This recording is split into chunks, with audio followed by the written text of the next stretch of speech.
Bismillahirrahmanirrahim. Assalamualaikum warahmatullahi wabarakatuh.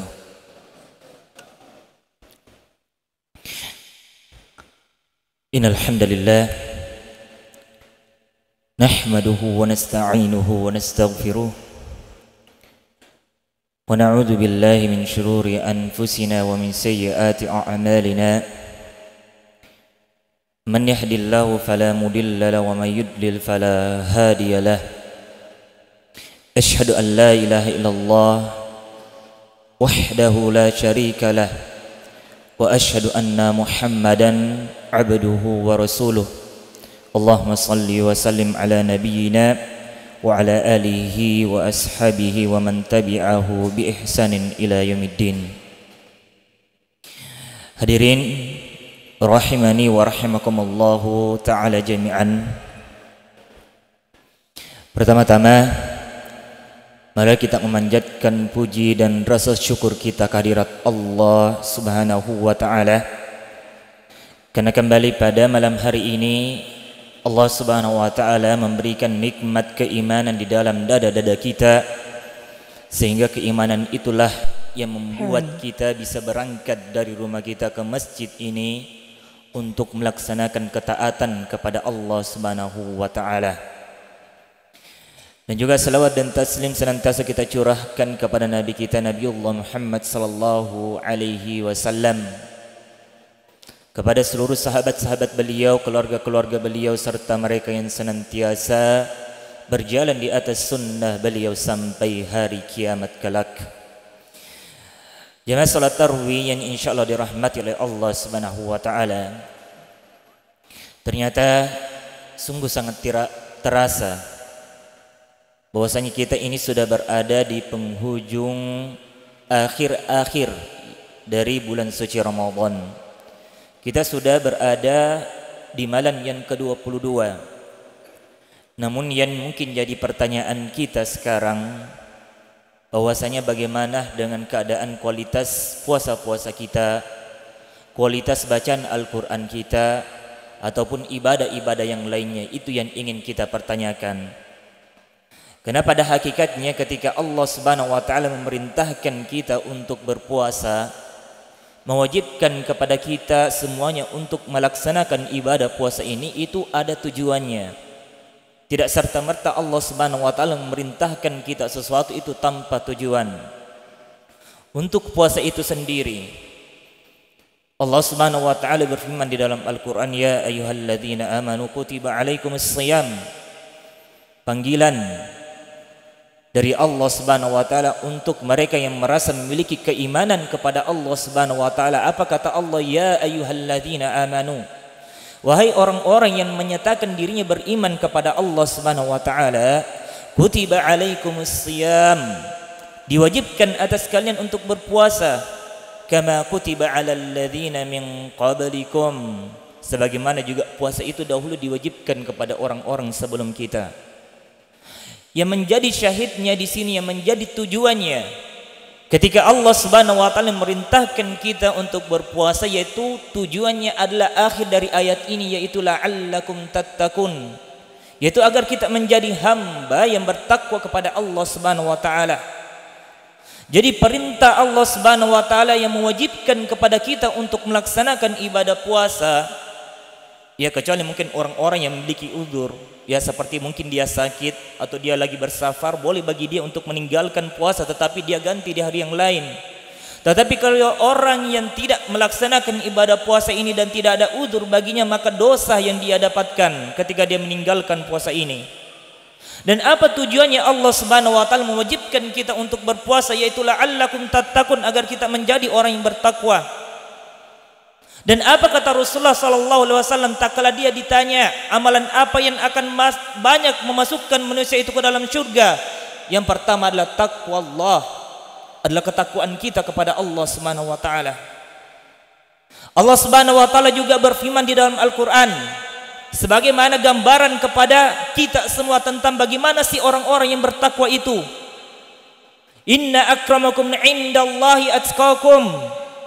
Sesungguhnya yang paling mulia di sisi Allah Subhanahu wa taala, yang paling tinggi derajatnya di sisi Allah Subhanahu wa taala Apa kata Allah? Atqakum, adalah kita, adalah kalian yang paling bertakwa kepada Allah Subhanahu wa taala. Bukan mereka yang hanya sekedar memiliki kekayaan, memiliki jabatan, tetapi tak kala dia tidak mempergunakan jabatannya itu untuk mencari ketakwaan kepada Allah. Dia tidak mempergunakan kekayaannya untuk mencari ketakwaan kepada Allah Subhanahu wa taala, maka itu tidak ada gunanya.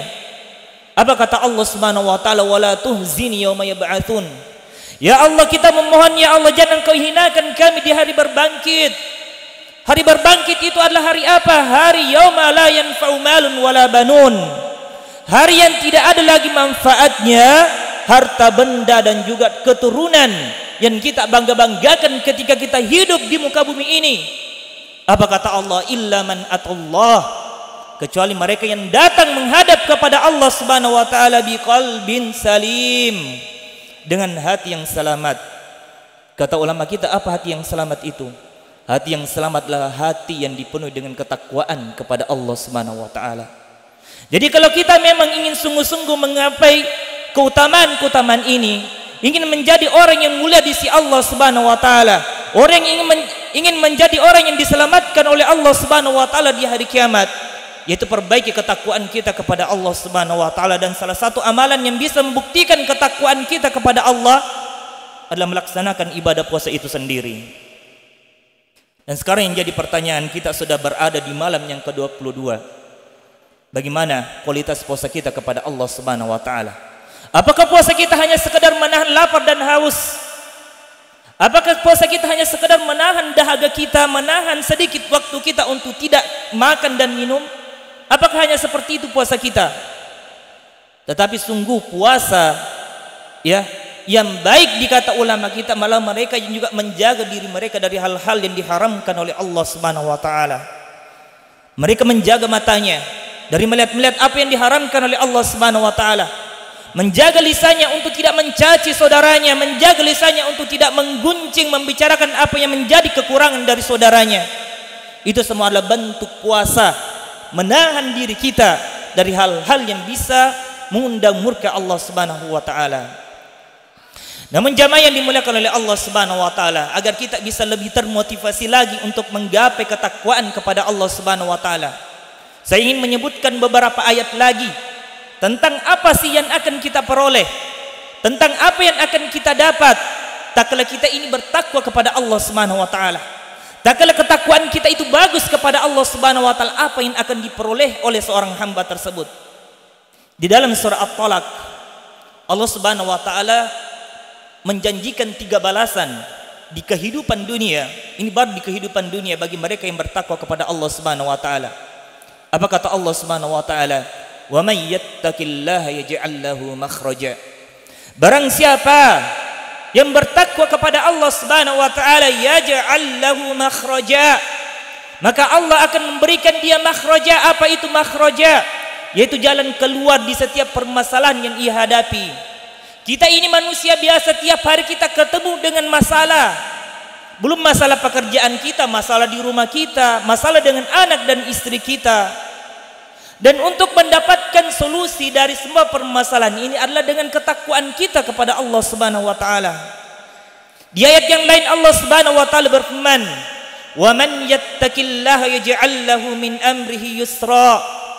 Barang siapa yang bertakwa kepada Allah Subhanahu wa taala, Allah berjanji akan menjadikan setiap urusan kita itu terasa mudah. Ini janji Allah Subhanahu wa taala untuk mereka yang bertakwa kepada Allah Subhanahu wa taala. Dan ayat yang ketiga untuk mereka yang bertakwa kepada Allah Subhanahu wa taala di kehidupan dunianya adalah waman yattaqillaha yukaffir anhu sayyiatihi wa yu'zim lahu ajra. Barang siapa yang bertakwa kepada Allah Subhanahu wa taala, Allah akan mengampunkan dosa-dosanya. Kita ini manusia biasa, Pak. Kita itu tidak pernah lepas yang namanya perbuatan dosa. Nabi kita sudah mewanti-wanti kullu bani adam khata' wa khairul khata'it tawwabun. Ya, kita ini anak cucu Adam pasti melakukan kesalahan. Ya, tetapi tak kala kita memperbaiki ketakwaan kita kepada Allah Subhanahu wa taala, yukaffir anhu sayyiatihi, dan Allah akan mengampunkan dosa-dosa kita.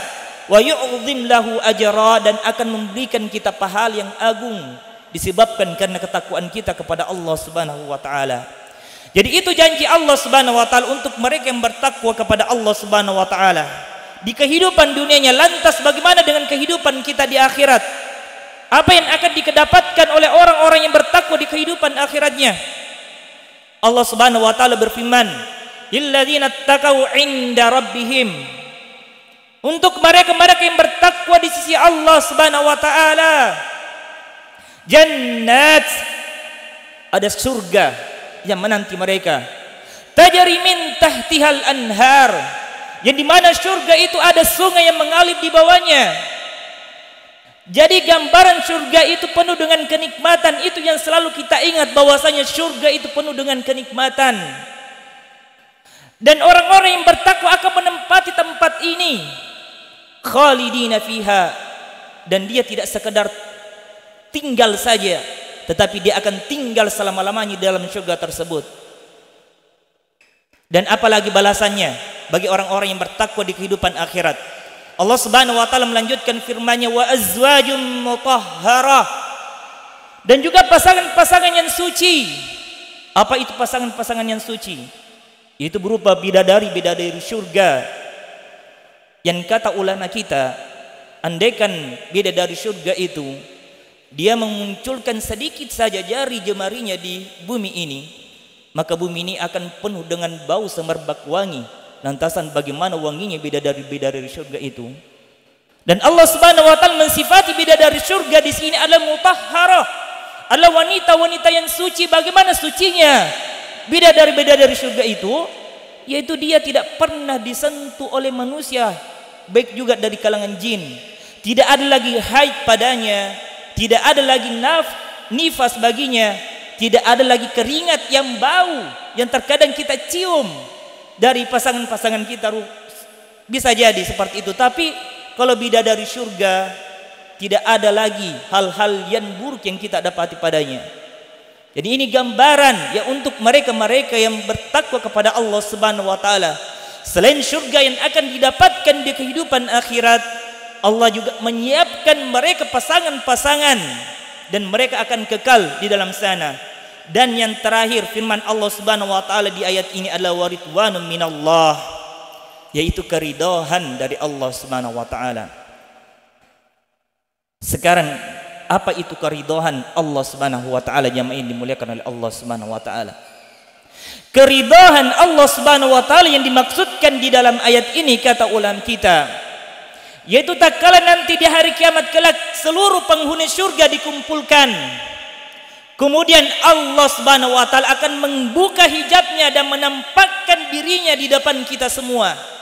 Dan bukankah ini yang kita rindukan? Selama ini kita beribadah kepada Allah Subhanahu wa taala, tetapi kita tidak pernah mengetahui bagaimana si wujudnya dari Allah Subhanahu wa taala. Tetapi orang yang bertakwa, dia dijanjikan untuk dapat melihat wajah Allah Subhanahu wa taala di hari kiamat kelak. Di dalam hadis Rasulullah, Allah akan naik bagaikan rembulan yang naik di malam hari. Kemudian semua penghuni surga melihat ke satu titik itu. Begitu caranya nanti kita bisa melihat Allah Subhanahu wa taala. Dan tentu yang mendapatkan ini semua itu hanyalah orang-orang yang bertakwa kepada Allah Subhanahu wa taala. Jadi PR bagi kita semuanya adalah bagaimana kita memperbaiki puasa-puasa kita. Kita manfaatkan sisa dari akhir bulan suci Ramadan ini, memperbaiki puasa kita, memperbaiki kualitas ibadah kita. Sekiranya kita keluar dari bulan suci Ramadan ini, kita mendapatkan stempel dari Allah Subhanahu wa taala bahwasanya kita ini termasuk hamba yang bertakwa kepada Allah Subhanahu wa taala. Hadirin jamaah salat tarawih yang insyaallah rahmatil Allah Subhanahu wa taala. Kami rasa mungkin cukup ya ini dari kami. Mudah-mudahan kalau kami masih punya kesempatan, kita akan berupaya untuk mendefinisikan apakah apa yang dimaksudkan dari takwa itu. Ya, sehingga kalau kita sudah paham apa sih definisi dari takwa itu, sehingga mudah bagi kita untuk mengamalkan, ya, mudah bagi kita untuk menggapai si takwa itu. Bagaimana cara-cara kita, bagaimana jalan kita agar kita ini bisa menjadi hamba yang bertakwa di sisi Allah Subhanahu wa taala. Qultu ma sami'tum nastaghfirullah al-azim al-jalil li wa lakum wa lisairil muslimin min kulli dhanbin fastaghfiruhu innahu huwal ghafurur rahim. Tsumma assalamu alaikum warahmatullahi wabarakatuh. Waalaikumsalam warahmatullahi wabarakatuh. Assalam